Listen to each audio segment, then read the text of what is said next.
Okay, hello everyone. Dr. Sarita Jackson here from the Global Research Institute of International Trade.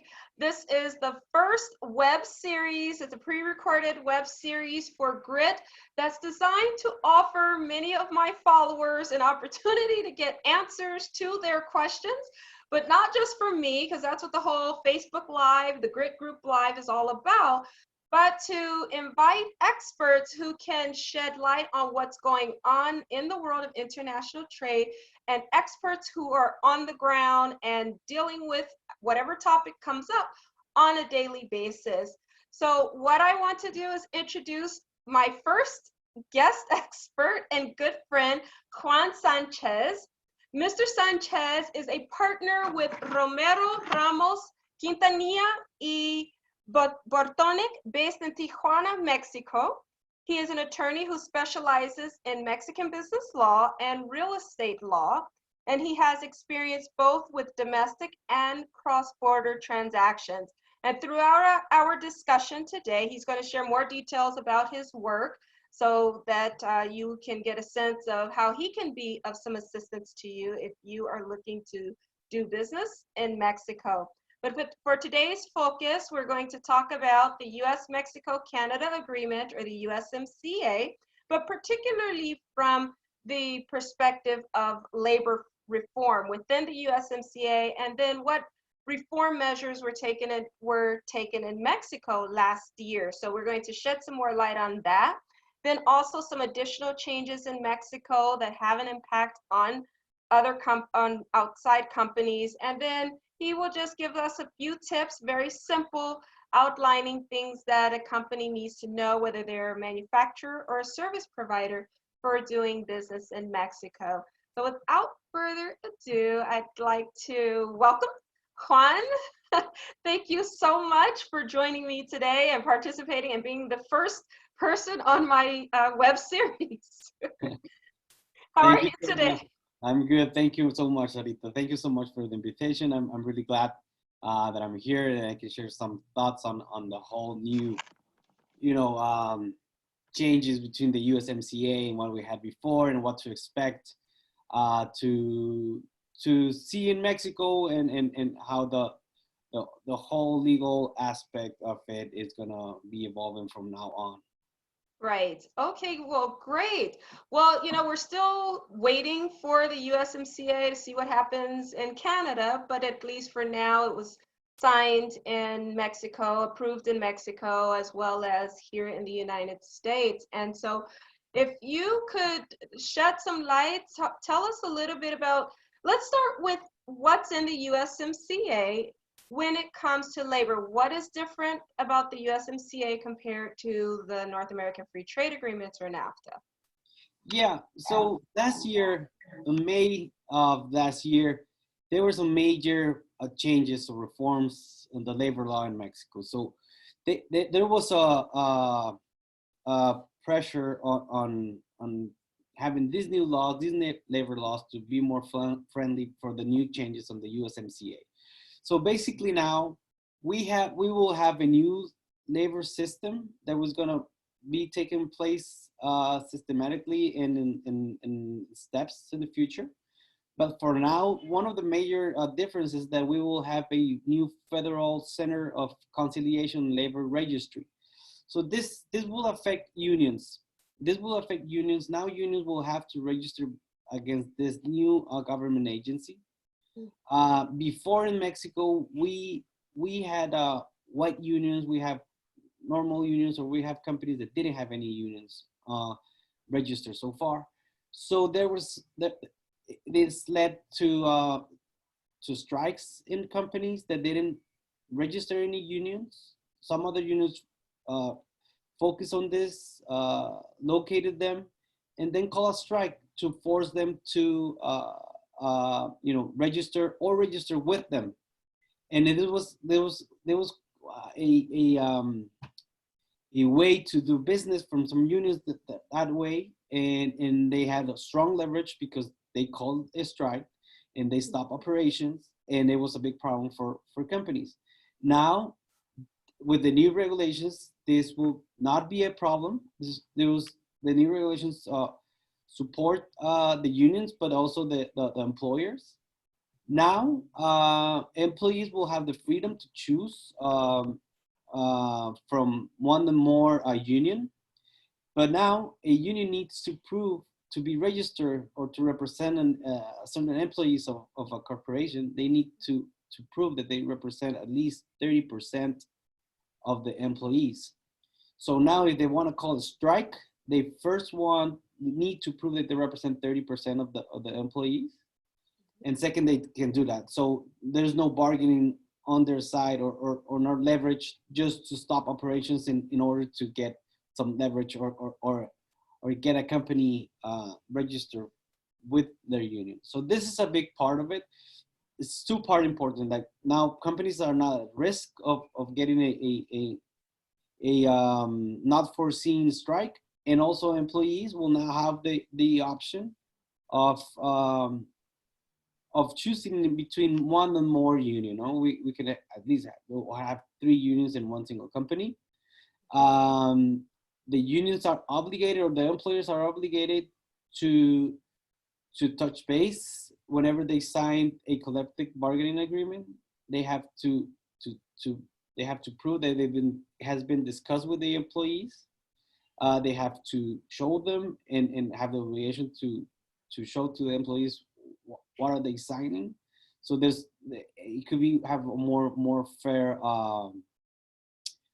relationship between employers and employees so far. So that's good. That's the new thing that's going to be. Let's see how it develops. It's freshly new. It's it's been a few months old that has been in place. So let's see how the unions adapt to that. How it's accepted by the employees and the employers. But it looks like a good change that is coming up in Mexico. Also we have some other regulations in favor of gender discrimination. For instance, now there will be protected more for gender discrimination, for any violence or sexual harassments. There's more regulations that we need to comply. There's more protection for employees in that way. And also forced and child labor, it's also strong. It's stronger than before.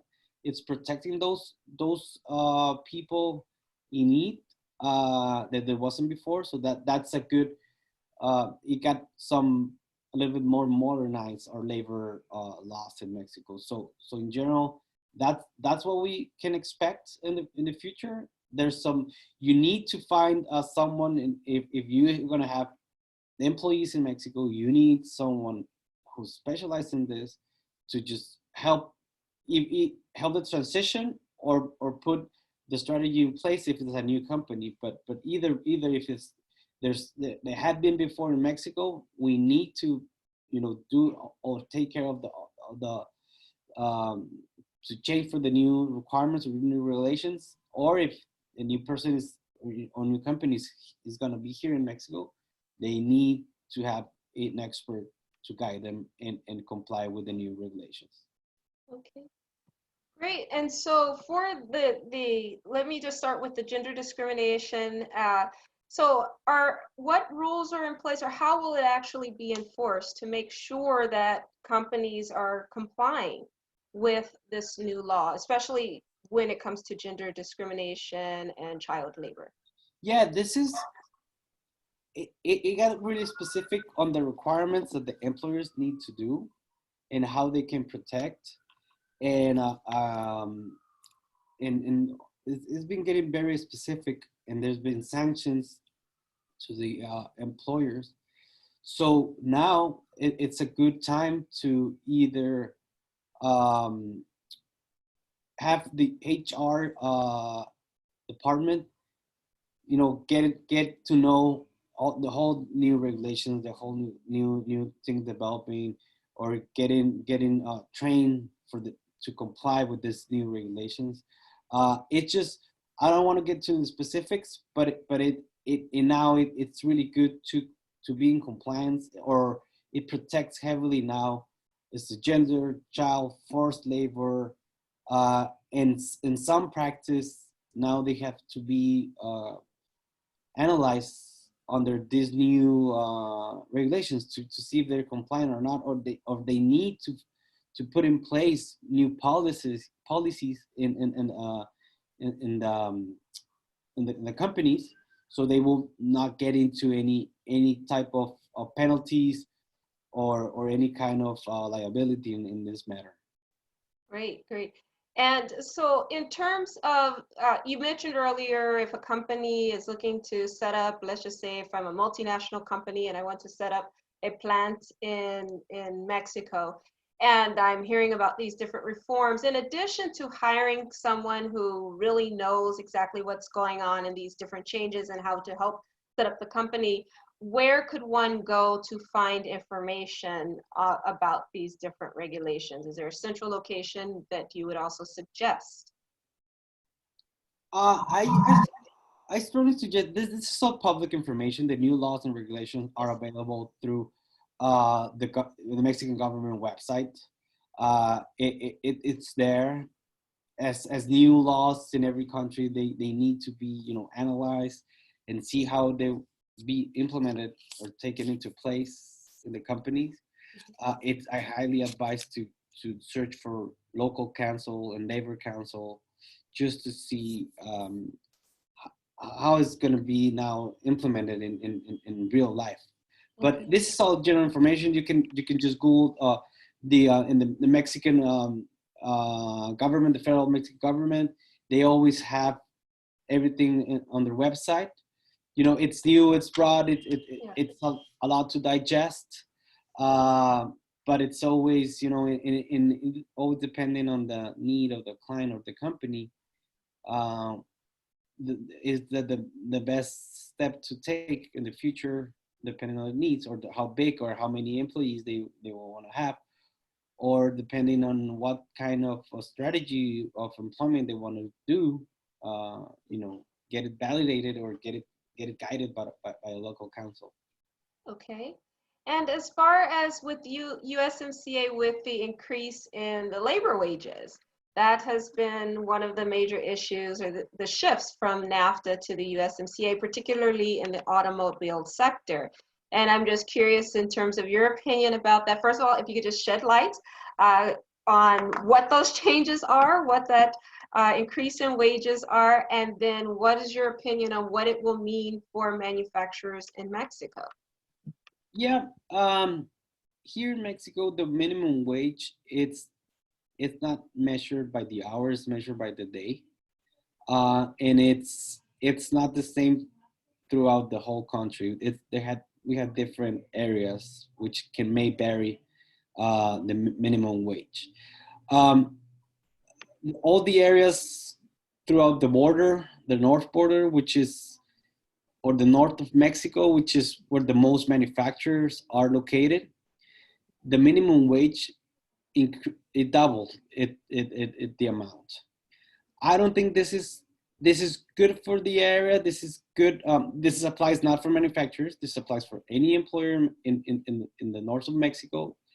Now the minimum wage got increased, which is good for Mexican citizens. For manufacturers, I don't think it's affecting, because most of their employees, they earn more than the minimum, or more than the new minimum wage. Okay, so, which is the new minimum wages? The minimum, I don't have it with me. I mean, I don't want to give you the wrong. It's about, I think it's about 160 pesos, and that's about right now. That it's around $8 a day or something like that. Okay. Don't quote me on that, but for manufacturers, we've been discussing this lately, and it never affects, because the majority of their employees that they have, they earn more than this. They always have earned more than this. And in the maquila sector, is that what you're referencing? The northern, right? Yeah, as a manufacturer, maquila sector, they always earn more than this. Yes. And the savings are still there, are still very strong. against comparing the wages here, or like having a really good salary here in Mexico, still um, more affordable to companies than in the US. Because even with the automobile, because that within the USMCA, it's that 40 to 45% of the vehicles, whether they're automobiles or cars or light trucks, depending on where within that category that production falls, that the workers have to, or the production, 40 to 45% of that vehicle has to be manufactured by labor, where at least they were getting paid $16 an hour. That's the minimum. And so, and that seems quite high. Even, I mean, because even here in the United States, we're still just trying to get to $15 an hour. And that's why I was curious if there isn't a discussion, particularly with that industry, of what that is going to mean for manufacturing in Mexico. If I have to pay that much, then why not produce here in the United States or even Canada for that matter? So is there any discussion about that or concern about that particular rule? I think in general, I think that still the savings and the advantage of even moving part of the manufacturing process or part of the line of product, or maybe the whole thing to Mexico, still makes sense in a bunch of savings.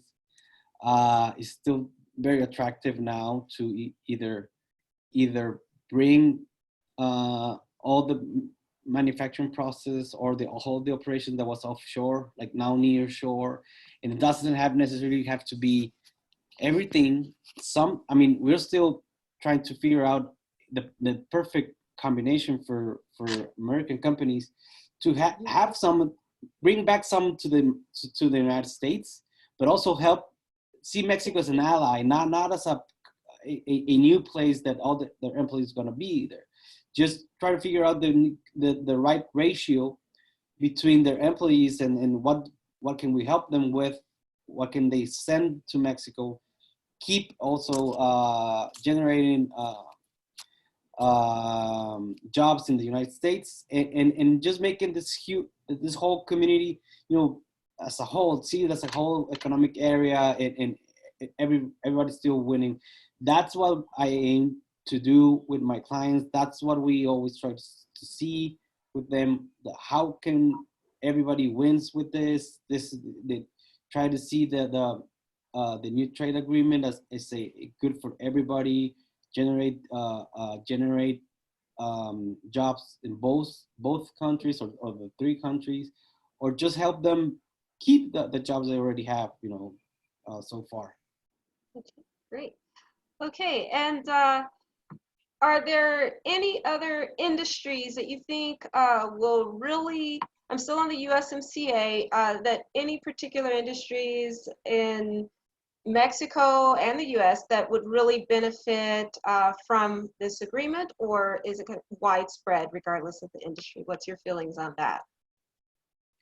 No, I think in general it's going to be beneficial to everybody. I mean, in this part of Mexico, we have companies, technology companies are very, are profiting a lot with this. Aerospace has always been a big thing here. But I had calls from all sort of industries, and everybody's interested in how to be more profitable and how to take advantage of this trade agreement. So I don't think that it's focused on specific sectors. I think that anybody who has some sort of employees, could be from 15 employees to up to how many they want, to figure out the way to move something, or help, or get help by the trade agreement, and with Mexico send some operations here. But I think hopefully it could be for any industry, not a specific sector. Okay, and so shifting gears now, going back to some of the reforms and new laws in Mexico. So last week when we talked, you mentioned something dealing with human resources. And so if you could shed light on what that's all about and why it is important to foreign companies. Yeah, this is in as a general background. It's been in Mexico. We had a movement by certain political parties trying to control or eliminate outsourcing companies, HR outsourcing companies, or companies who take care of the employees only in payroll and HR related matters. They wanted they're against it. They're analyzing, the Senate right now is analyzing it to see how much of a change that will be. Right now, I don't think any major changes are gonna be made, but there are proposed. They want to eliminate that kind of stuff. Those kind of companies, they want to just get rid of. I think it has a political interest behind it. I think hopefully in the future we'll just have the outsourcing companies, HR outsourcing companies will have more regulations, but not major changes or major new regulations. But let's just see what will happen. This is a thing that is happening right now, and it's just we as an attorneys and companies in general have to have their eyes open just to see how this is gonna develop, and if there's some major changes, just to adapt or pick the right strategy on that. Lots of companies rely on this type of outsourcing services, and let's just see what will happen. Okay, great. Yes. So basically, so it's still being discussed. There are proposals that have been put forward, and then for companies that utilize such services, just to continue to watch as this develops and yeah. Okay. The basic thing is the first proposal was very aggressive, was saying like, let's get rid of the outsourcing companies. We don't want them anymore. Like flat out, let's just get rid of it. I don't think that's gonna happen. I don't think that's not gonna be the case. It's getting a lot of pushback from other parties in Mexico. I think it's gonna be some sort of middle ground, and hopefully that will be. But for now, we don't know for sure. We just have to wait and see what just happens at the end. Okay, yeah, but great for at least mentioning that, because it's always important to see what is being discussed versus so that you can be proactive as opposed to reactive. So that's a very, very good point. And now I just want to shift gears to a broader discussion about what a company, and particularly whether they're U.S. companies or even non-U.S. companies, but just foreign companies in general, what they need to know. If you could just offer us 3 simple tips, what they need to know about doing business in Mexico. Yeah, I mean, first of all, companies need to know that it takes time. It takes time. If they want to set up a Mexican company, a Mexican subsidiary here, it's gonna take time, and it will be depending on how much operations or how much permits and license they will need. And it could be from 6 months being, very positive about it, or it can take up to a year if there's an industry which are dealing with, complicated goods, or they're heavily regulated, or imports are not as easy as other ones. You have to think that this takes time. There's some other options to make it faster. There's the shelter companies can be used and can make a transition into Mexico much more faster than just setting up the new company. But this is for some companies may not be the answer, or may not seek that way. So if they want to keep control and set up the new company, just make sure that it takes time. It takes time setting up a corporation in Mexico.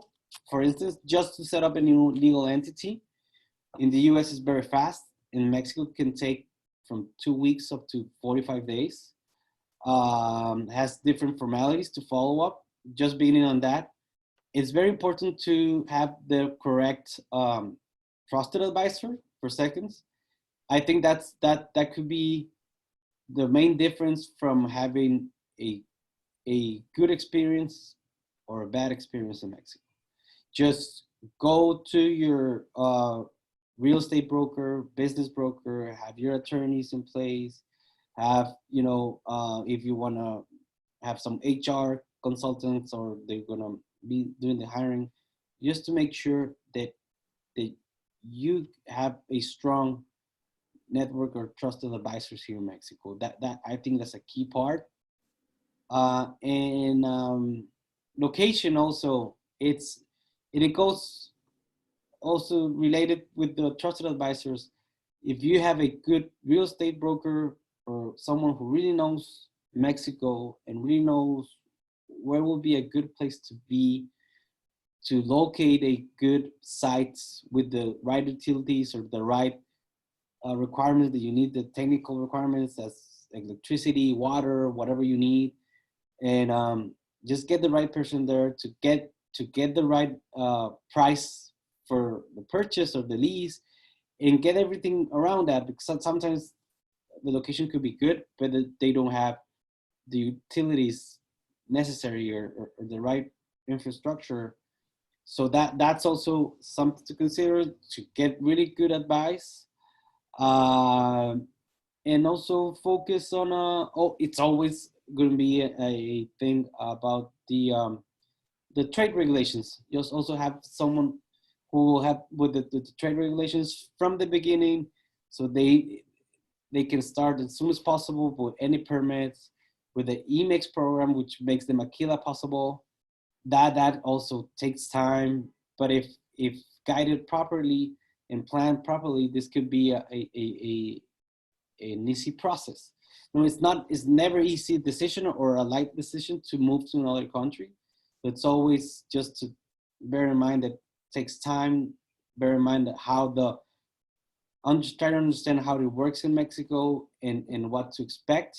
That's a key part for not having this shock of cultures, and people could, have a good experience here in Mexico. Okay.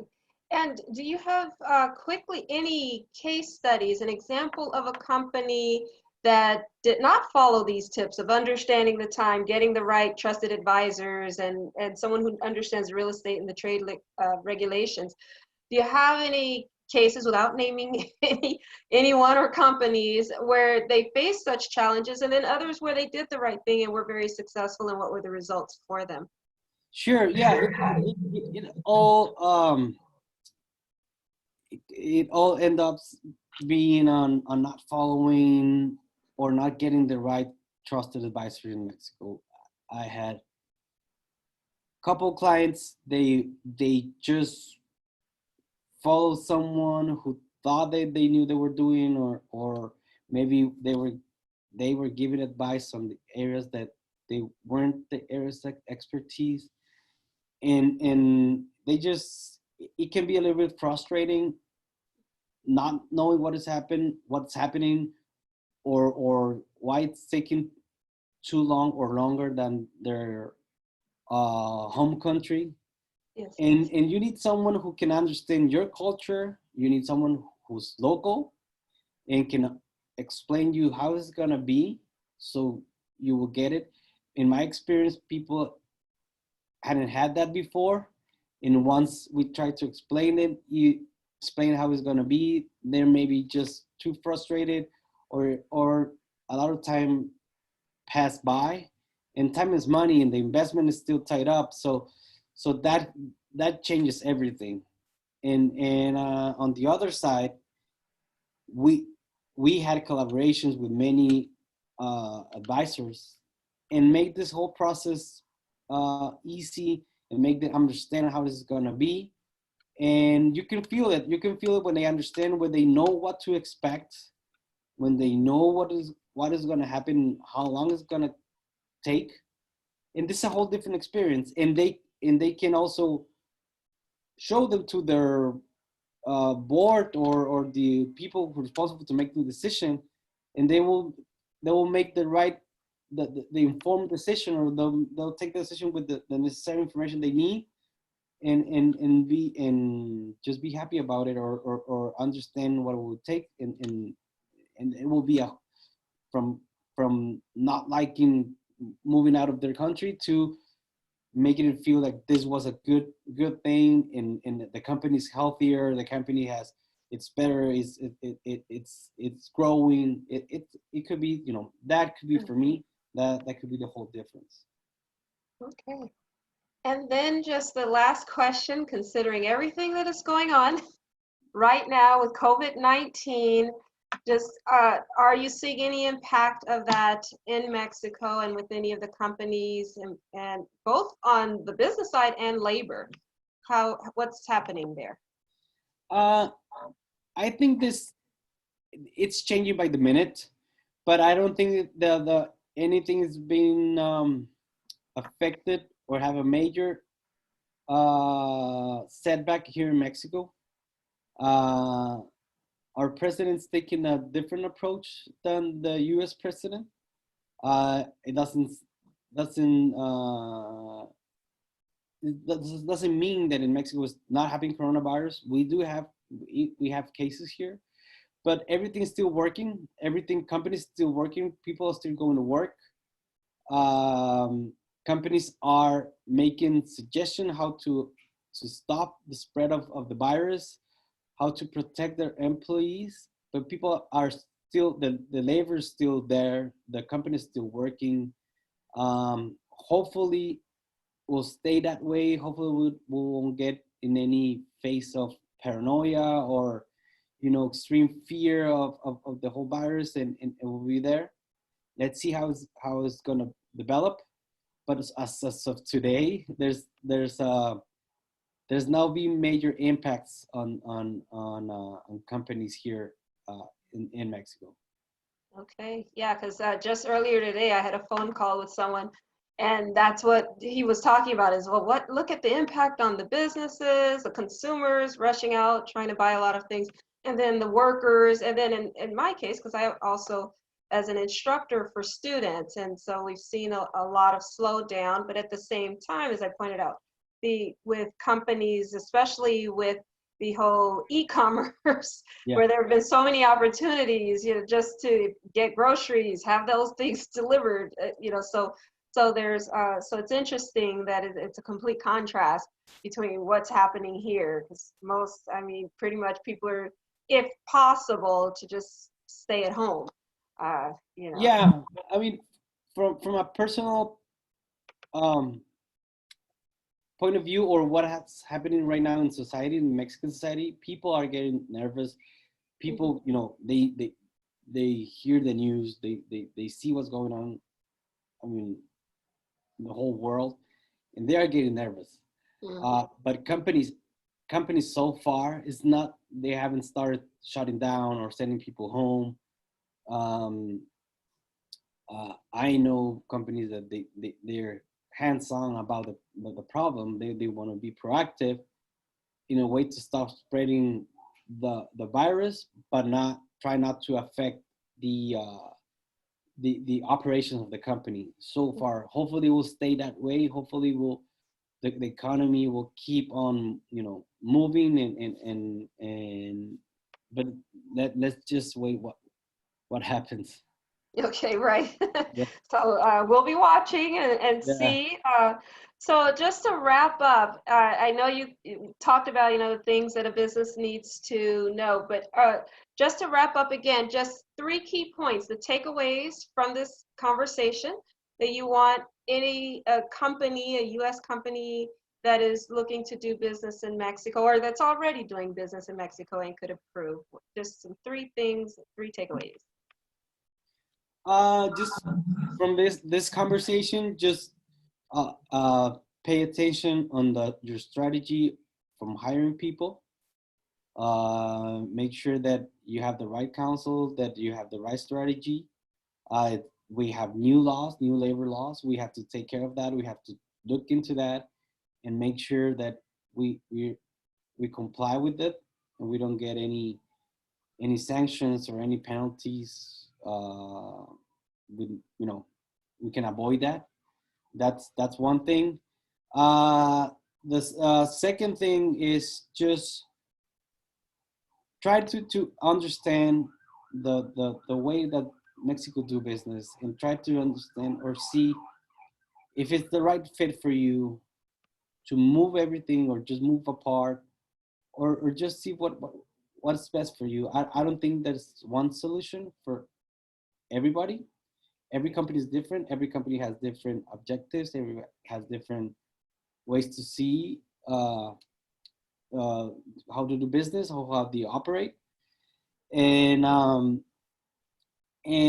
also it's the third thing is Mexico could be a really good decision, and it has been for many years a really good decision for companies. And just relying on people who will get you there, it's really important.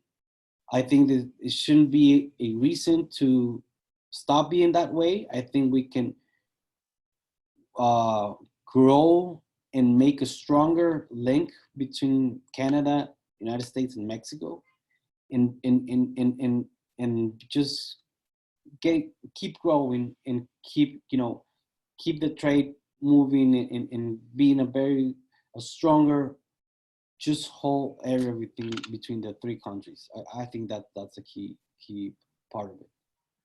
Okay, well, great. There you have it to my viewers on my YouTube channel. So again, thank you so much. We've had Juan Sanchez come in live from Mexico with RRQB law firm, and he is an attorney again who specializes in business law and real estate law. So this is going to appear on the YouTube channel.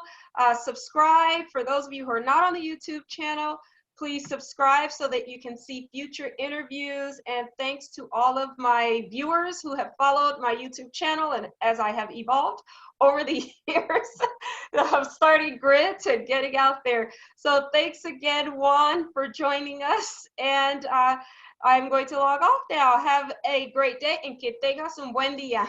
Thank you. Gracias. Bye-bye.